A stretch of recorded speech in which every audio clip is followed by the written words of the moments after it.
What if I told you that cleaning just one garage could earn you $1,000? When I first heard that, I didn't believe it. Because if cleaning garages really paid that well, why isn't everyone doing it? It sounds almost too simple.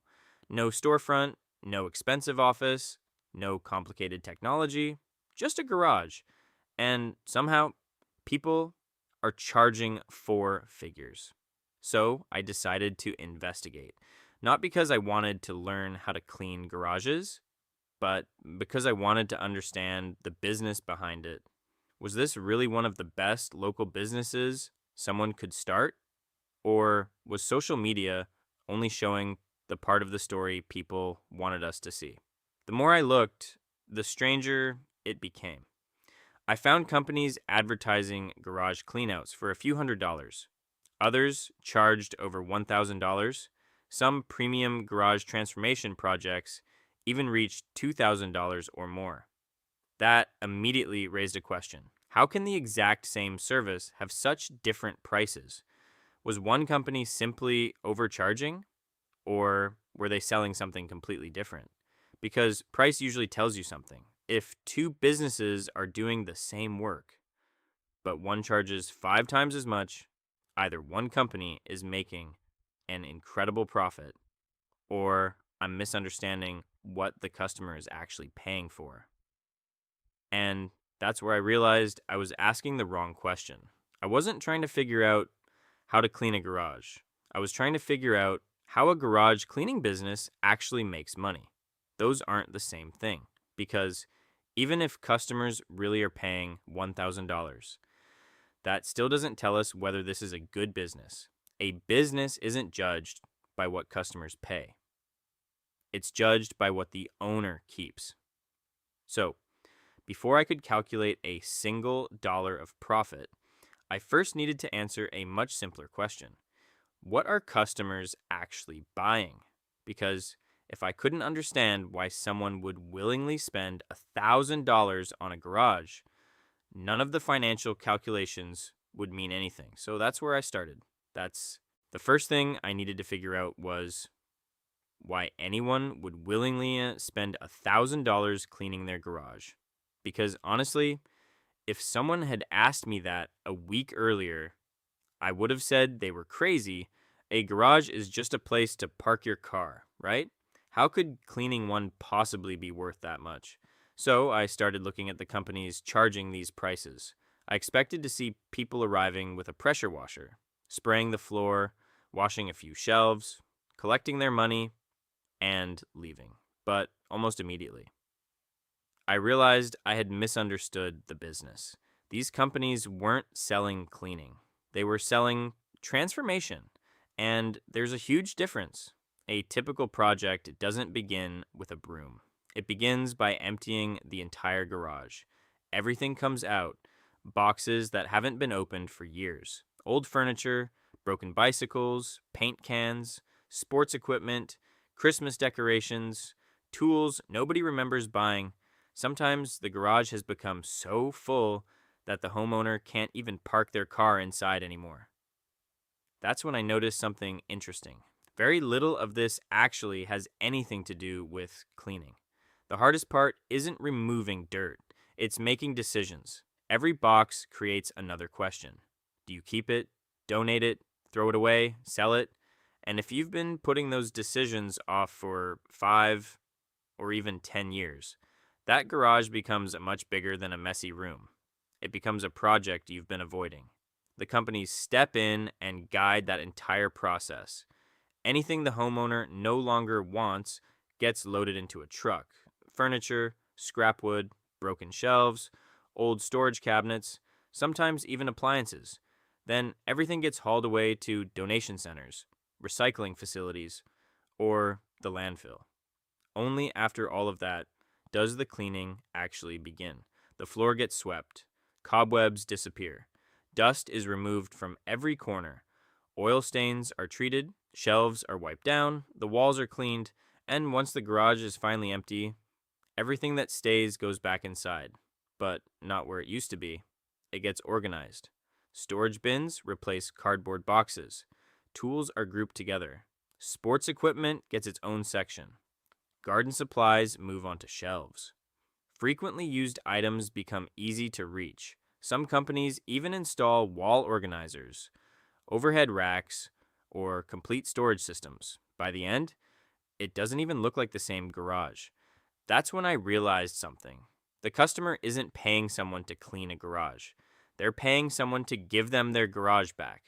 They're buying back space. They're buying back time. They're buying relief from a project they've been postponing for years. And once I looked at it that way, the $1,000 price started making a lot more sense. In fact, for the right customer, it could even be a bargain. Imagine spending 2 entire weekends lifting heavy furniture, renting a trailer, driving back and forth to the landfill, buying storage bins, and still ending up with a garage that doesn't look quite right, or pay someone else to handle everything. Suddenly, the question isn't, why would someone pay $1,000? It's, how much is getting your weekend back worth? At that point, I was convinced people really were willing to pay these prices. But another question immediately replaced it. Just because a customer pays $1,000 doesn't mean the business earns $1,000.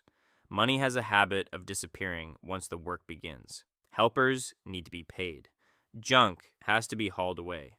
Fuel isn't free. Neither is insurance. So I opened my notebook, wrote $1,000 revenue across the top of the page, and started following every dollar. Because that's where the real investigation begins. Now that I understood why someone would pay $1,000, I finally had enough information to ask the question I'd been waiting for. How much of that $1,000 actually becomes profit? At first, the answer seemed obvious. The customer pays $1,000. The job takes about a day. Surely most of that money stays with the business. At least that's what I thought. So I opened my notebook and wrote the first number. Revenue, $1,000. Then I started asking a much more interesting question. What's the first dollar that leaves? The obvious answer was labor. Because after watching several garage transformation projects, I realized something. Trying to complete a premium garage project alone isn't very realistic. You're lifting heavy furniture, loading trailers, moving storage cabinets, sorting hundreds of items, cleaning, organizing, and then putting everything back. One person could do it, but it would probably take much longer, which creates another problem. If every project takes 2 days instead of one, you can only complete half as many jobs. So bringing a helper isn't just about making the work easier. It's about making the business more efficient. The research suggested hiring one helper for the day would cost around $176. So I crossed out my first assumption. Revenue wasn't $1,000 anymore. It was $824. That wasn't bad. There was still plenty of money left.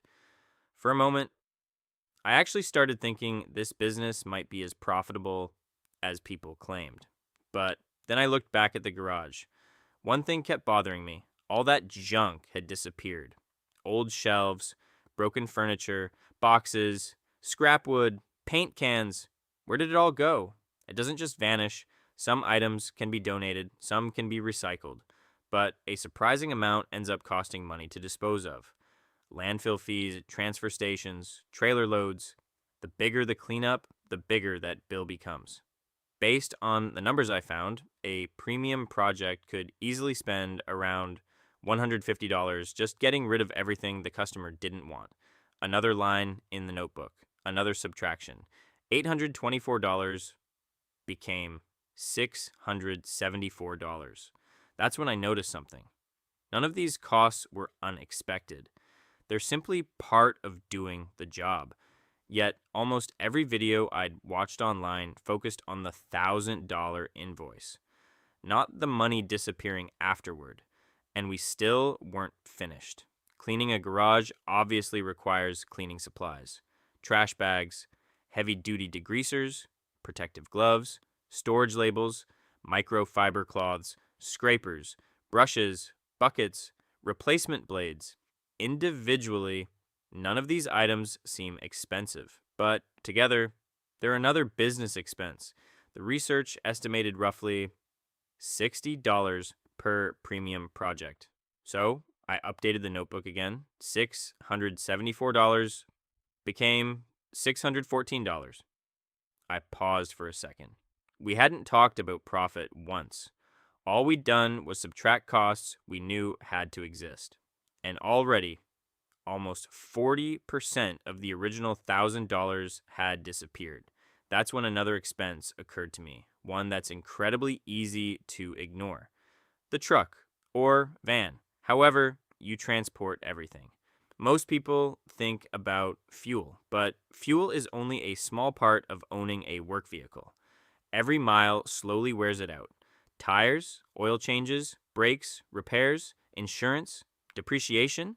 The customer never sees those costs, but the business owner certainly does. Instead of guessing, I used the mileage cost from the research. For a project like this, it worked out to roughly $46. Another subtraction. $614 became $568. At that point, I looked back at the page. The $1,000 was disappearing much faster than I expected, but one final category still hadn't been accounted for. The business itself, because even on days when nobody books a garage, the business still has bills waiting to be paid, and that's where the investigation took another turn. At this point, I had already removed the obvious costs. One helper, disposal fees, cleaning supplies, vehicle expenses. Together, they had reduced the original $1,000 to $568. Honestly, I was surprised. I expected the numbers to fall. I just didn't expect them to fall this quickly. For a moment, I thought I finally had my answer. Maybe this really was an incredible business. After all, earning more than $500 from a single day's work still sounded impressive. Then I closed my notebook, looked at the garage one more time, and realized I'd forgotten something. Actually, I'd forgotten someone. The owner. Think about everything that happened during this project.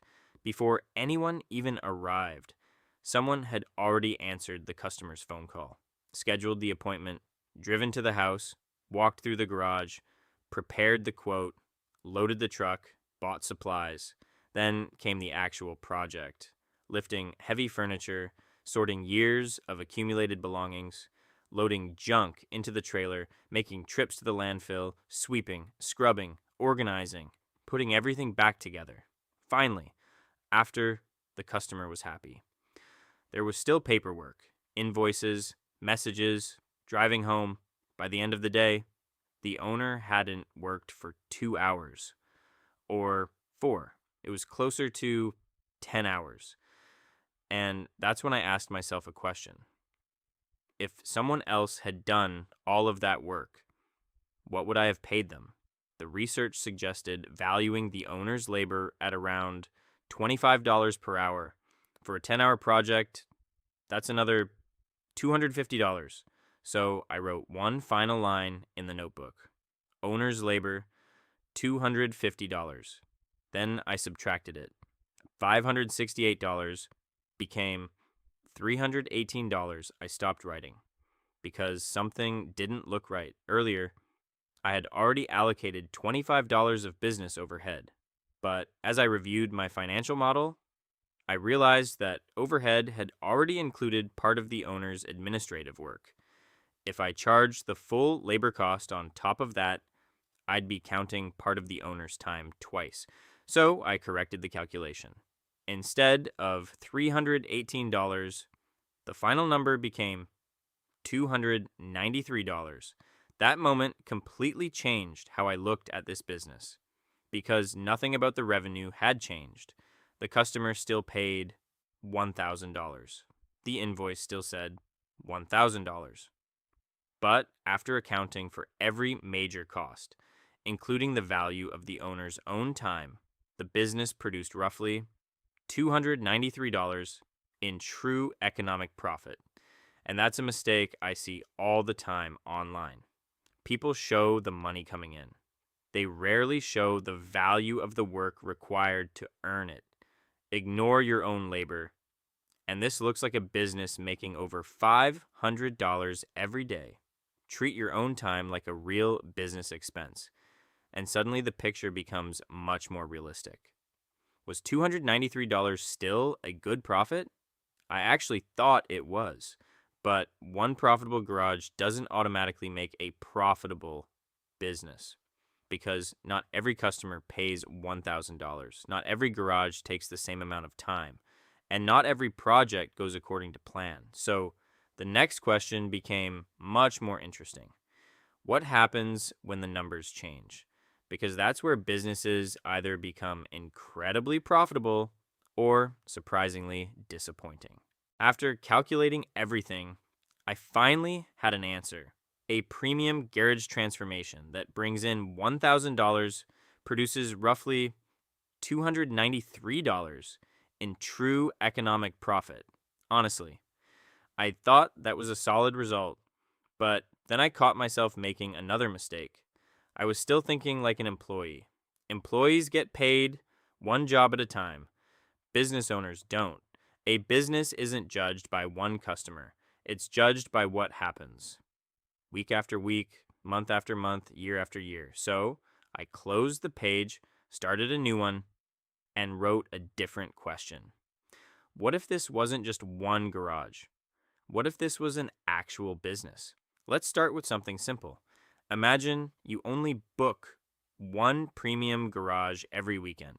That's just 4 customers a month, nothing crazy, no full-time schedule, just a weekend side hustle.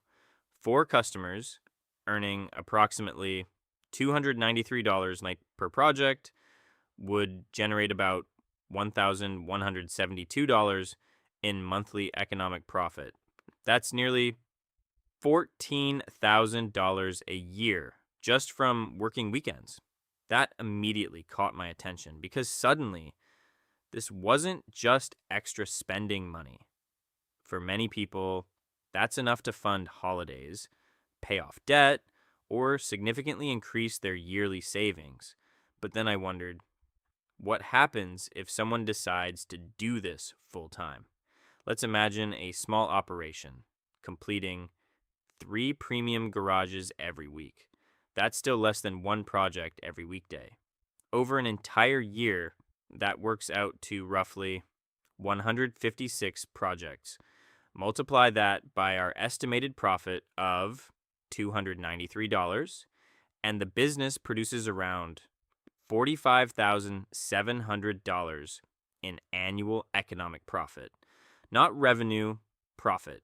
After paying for labor, vehicle expenses, supplies, disposal, overhead, and valuing the owner's own time. That number surprised me because suddenly, garage cleaning didn't look like a simple weekend hustle anymore. It looked like a legitimate small business. But there was still one problem.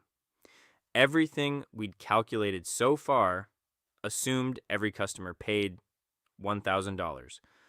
Real businesses don't work like that. Some garages are tiny. Some barely need any work. Others take much longer than expected. Some customers only want clutter removed. Others want complete organization systems installed, which means the biggest question still hadn't been answered. How sensitive is this business to price? Because if profits disappear the moment a customer pays less, then this business is far riskier than it first appears. So I went back to the research and started testing different scenarios. What happens if the customer doesn't pay $1,000? At this point, I had answered the biggest question. A premium garage transformation charging around $1,000 could generate roughly $293 in true economic profit, and running the business full-time could produce a respectable income. But something still bothered me. Every calculation I'd made assumed everything went according to plan. Businesses rarely do. So, before deciding whether this was actually a good business, I wanted to stress test it. The first thing I looked at was pricing. Not every customer is willing to spend $1,000. Many garages are much smaller. Some homeowners only want junk removed. Others only want cleaning. In those situations, the invoice might be closer to $500 or $600 immediately. The economics start changing. The helper still needs to be paid. The truck still has to be driven. Insurance doesn't suddenly become cheaper. Many of the costs stay almost exactly the same, which means smaller jobs often produce much smaller profits. That taught me an important lesson. This isn't a volume business, it's a value business. The companies that making the best money aren't necessarily cleaning the most garages. They're completing the highest value projects. Then I looked at something else, time. The financial model assumed roughly one working day, but what happens if the project takes two? Maybe the customer underestimated how much clutter they had. Maybe unexpected repairs are needed. Maybe organizing everything simply takes longer than expected. The revenue stays exactly the same, but the owner's time doubles, and every extra hour reduces the real profit. Suddenly, quoting jobs accurately becomes almost as important as doing the work itself. Then I started thinking about growth. Could one person build a much larger company? The answer is yes.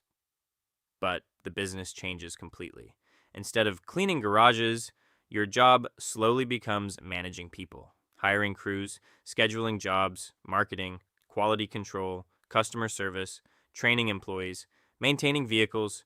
The work shifts away from physical labor toward running a company, and that's a completely different skill set. Finally, I stepped back and looked at everything together. The customer demand made sense. The pricing was real. The startup costs were relatively low compared to many businesses. The profit on premium projects was healthy. But the business also rewarded people who could estimate jobs accurately, stay organized, and consistently sell higher value transformations instead of competing on price. So, would I start a garage cleaning business? If I wanted a side hustle, absolutely. One premium garage each weekend could generate meaningful extra income. If I wanted to build a full-time company, I think there's real potential, but only if I treated it like a business, not just a cleaning job, because that's the biggest lesson from this investigation. The opportunity isn't hidden inside the garage, it's hidden inside the business model. The people making the most money aren't the ones cleaning the fastest. They're the ones creating the most value, solving the biggest problems, and building a business that customers are happy to pay a premium for. And that's what surprised me most. When I started this investigation, I thought I was researching a cleaning business. By the end, I realized I'd been studying something entirely different. I had been studying the economics of transforming people's homes. And maybe that's why some customers are perfectly happy to pay $1,000 for a garage.